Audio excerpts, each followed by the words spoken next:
Hey, what's up? This is Duckworth, and you're watching my rad-ass interview with AMG. Hey, I'm Christian Lee from AMG, and I'm here with, would you like to introduce yourself? Hey, I'm Duckworth, and I'm a tourist. All right, how you doing? How you feeling? You being I'm on feeling tour great. right now? Yeah, on tour. Third stop, Nice. San Diego.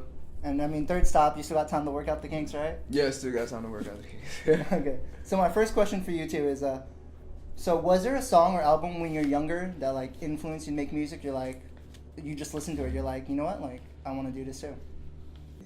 I probably would say the first one would be Nas, Stillmatic.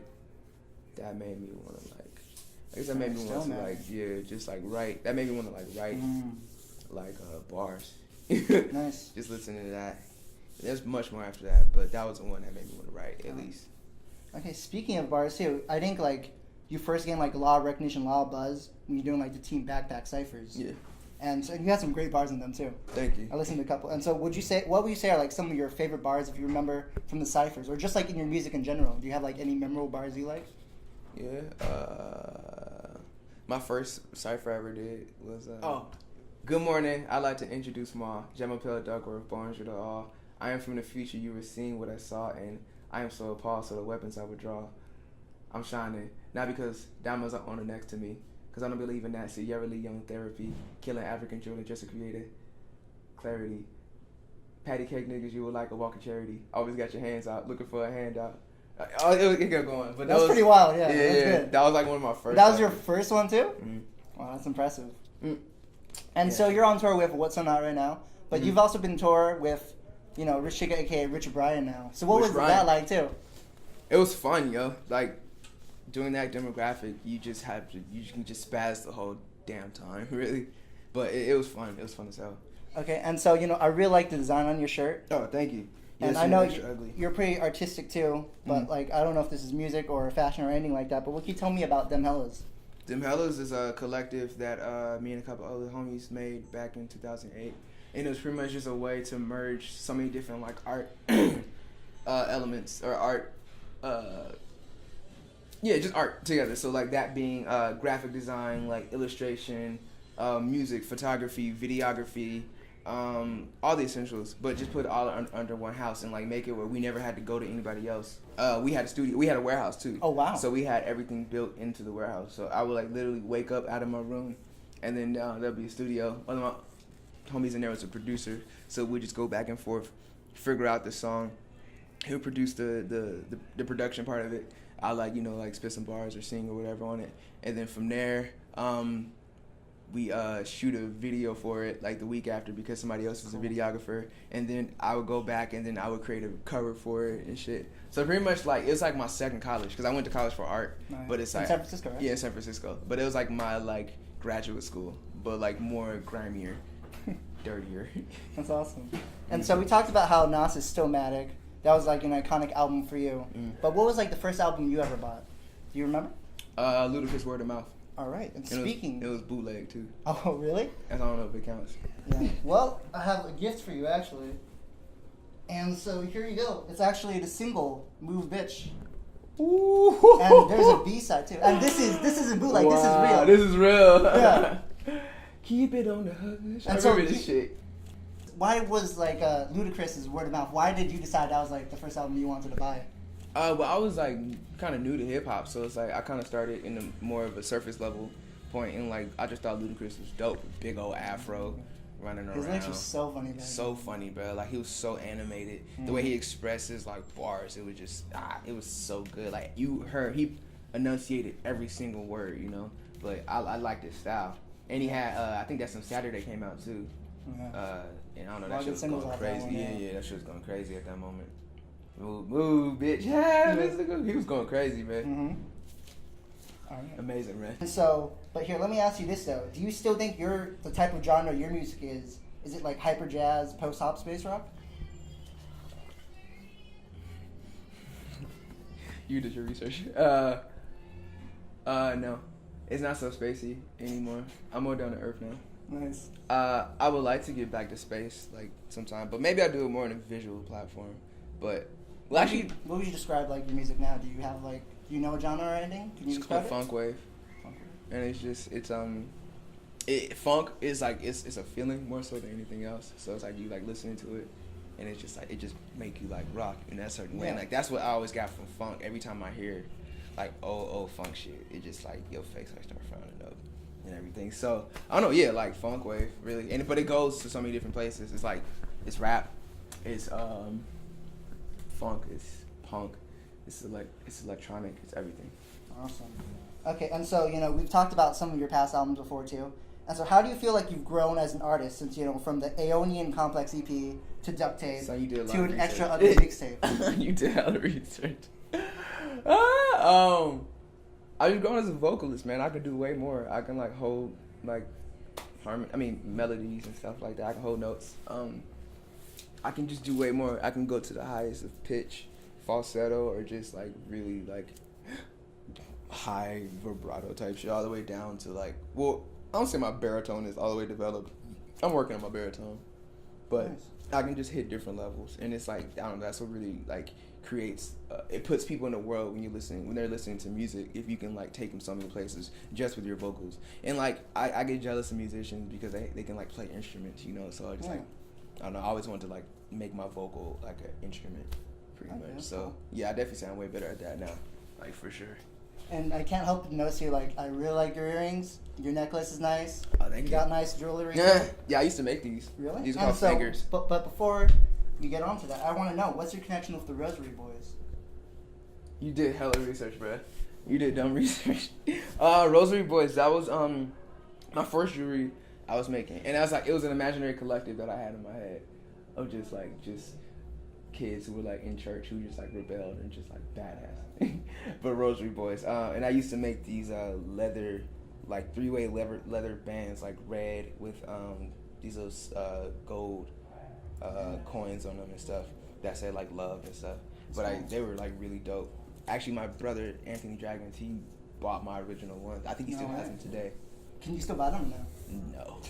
These either. You can't buy these either. And you made those too? Yeah, these are fingers. Sick. So these came after Rosary Boys. Yeah, I've ventured into so many different places. I know. But I like it because if you got it at that moment, you got it, and if not, whatever. Okay, and so I think you went to City Honors High School, right? Yeah. And so what type of music do you listen to in high school? Because I know, like, as a kid, you listen to, like, whatever your mom or dad showed you. Mm-hmm. And then you listen to rap, like, later on. But what do you listen to, like, in high school? I listened to a lot of Outkast, Green Day.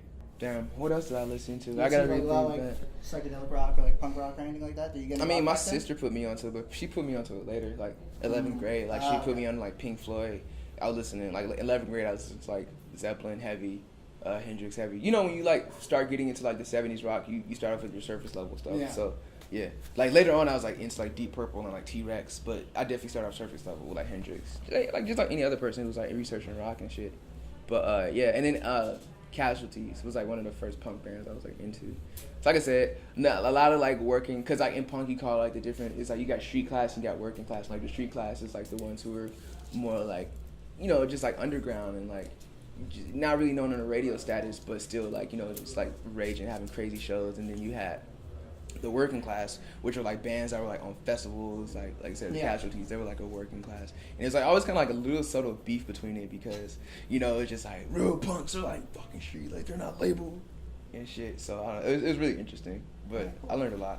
Cool, and I actually have another gift for you too, and it's like not like really none of the punk bands you mentioned, but it's like a pretty iconic one too. Are you gonna say Bad Brains? No, it's actually just the Sex Pistols.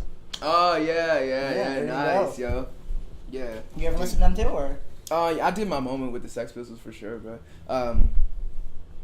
I would say, because I usually have my safety pin in and shit. Yeah. But like, it was a dick. But I mean, Sex Pistols, like, they really like fucked up the UK at that moment, dude. Like, they really set the standard for just all out, just anarchy, like with music. I respect them so much, and I really like Johnny Rotten.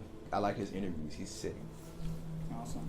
All right, and so I heard like as a kid, you would draw like Lion King a lot, and so I could tell you had a passion to like draw, and so I knew one of your original dreams was like to be an animator. Yeah. So you never make that dream a reality still? Is that still like more so? I would tell a person who animates what I want, and then like just have them do it. But I can tell them precisely like what I'm looking for. But I'm not I like illustrating. So like if anything, I like to do more like mural type situations. But making it move, I like rather give that to somebody else. Yeah. You know, just for like work time. I want to focus on other shit. Art. Mm-hmm. Speaking of art too, what was the significance of the Machina Art Fest to you? That was the first time I was ever able to take my art and put it in like on canvas, put it like but I went further than canvas. Like I put actual textures on canvases. So say for instance I had like this big old 30 or maybe 40 by 40. Dang. I put stucco paint around the whole thing, and then I like put like this vinyl sticker printout of myself like under the stucco so it can kind of stick out, and I had like the little wood letters, different colors, and I just put I'm ugly. And then this other one I had, it was like I had a song called "Blow My Mind," and it had to do with just like being like this like red convertible and just like flexing and stuff. So I took another like vinyl.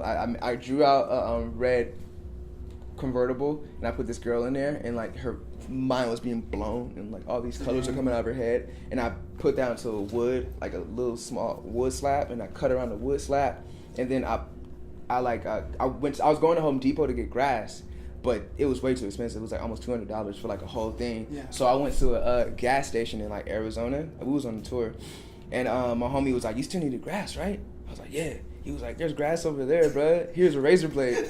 I'm just like, "What?" Yeah, I just cut out a whole like perfect square.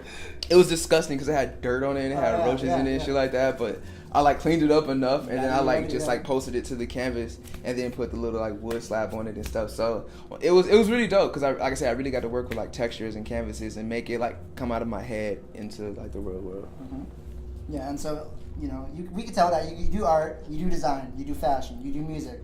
You're honestly like probably one of the most like artistic rappers in the game that I say, because you do it all basically. Yeah. But the one thing you haven't done too much though, like outside of your music videos, is like TV and film.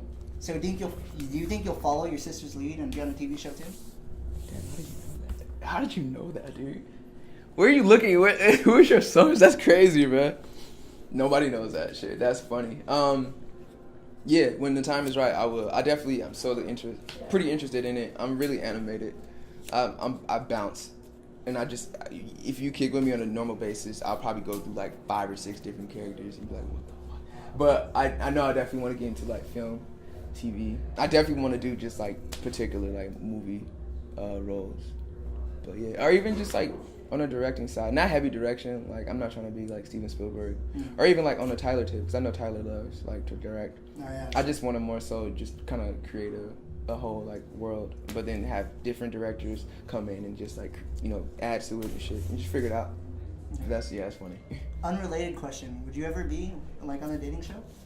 Yeah, I'd definitely be on a dating show. So? That'd be funny. That would be funny. It would just depend on how they would shoot it, Cause like I know a lot of different creative like content publications. They do a lot of good shit like that. But I'll be kind of like nervous and stuff, cause it's like that's a different beast. So where are you from? From South Central Los Angeles. South Central Los Angeles? Mm-hmm. What I've noticed too, South Central Los Angeles, I think that's nearby like Inglewood too, right? Yeah, it is. Mm-hmm. And it's also nearby somewhere else, and I have one last gift for you. And here you go. Whoa! Show the camera. Damn. This is crazy. What album is this? This is Compton by Dr. Dre, yeah. And if you see too, like someone you've actually like met in the studio too, adding Anderson .Paak on here. Yeah, he is. Yeah. This is when I really got to hear what Andy could do. This is dope, bruh. Damn, I'm about to blap this when I get back home. Awesome. Compton is an amazing sounding album. I don't know if y'all heard this one yet. If y'all haven't, that's kind of weird. But like this one is crazy, yo. Like I heard like when you're in the studio with Dr. Dre, like everything is like blaring loud, dude. Like it's just like your ears are fully pierced. But it's like he likes to hear everything turned up. I've worked with a lot of different engineers. They turn it down so they can make sure all the levels are on point. Nope, he like all the way cranked up. But it's just like you can hear it in the actual music because it sounds like a movie, yo. Like everything sounds like a movie, especially the one I think it's called Deep Water. Deep Water is amazing. That is one of the best songs, yo. And it has Anderson, it has Kendrick, and it feels like you're drowning. Wow. It really feels like you're drowning. So yeah, Compton is like Compton's getting so much love right now. That's the thing. South Central ain't been an artist to really like come out of South Central and do it hard because everybody's coming until now, right? But like I mean, it's been a minute. Like it was in the '90s, but like everybody's like either Compton or they like slossing like on some like Nipsey Hustle type stuff. But everybody's like, or even Long Beach. That's Vince Staples or Snoop or something like that. So I don't know. I'm pretty stoked to be represented, but Compton is holding it down right now. Awesome. This is lit, bruh. All right, and so my last question for you, it's like not really a question, it's more like a quote that you've said. And so I've actually been listening to your music since when you dropped, I think, Tax Free, Volume 1? Mm-hmm. And so I remember I was reading like an article with the mixtape, and you quoted this. And so I want to see if you still like believe this, or can you just explain it more in depth? And so you're like, I plan to be this generation's Freddie Mercury. Yeah. And why Freddie Mercury specifically? Because he was glorious. It's like a marvelous diva. Prancing on stage and like with spinal cord fully pronounced and like just, you know, like it was just, he studied opera too, so like that makes sense how like why he's so theatrical. But it's like just Coliseum shit, yo. Like going down in history is just like such a I don't know, like a titan of a performer, you know. Like we haven't had titans since like Michael or Whitney. Sure. Kanye is a definite titan for sure. But it's like it's something that's really about like being like theatrical and like making it where it's like you can stand there for 30 seconds standing still, like just looking into the crowd and people are just like just it's just exploding, bro. Like that's power, yo. And I think I'm power. Just really like I'm really intrigued by energy and how like one person can just like make energy like just explode into like I don't know, a room of or a Coliseum like with 10,000, 20,000 people and like everybody feel that shit. That's crazy, bro. All right. But yeah, that's crazy. Freddie Mercury. All right. Well, thanks for taking time for the interview. I really appreciate it. It was a lot of fun. You can find me on all social network platforms. That's Instagram, Twitter, it's Facebook. It's under Duckworth. It's DUCKWRTH. No O. DUCKWRTH. Spotify, Apple, I don't know, Google Play, Amazon. What are some other ones? SoundCloud, all that shit.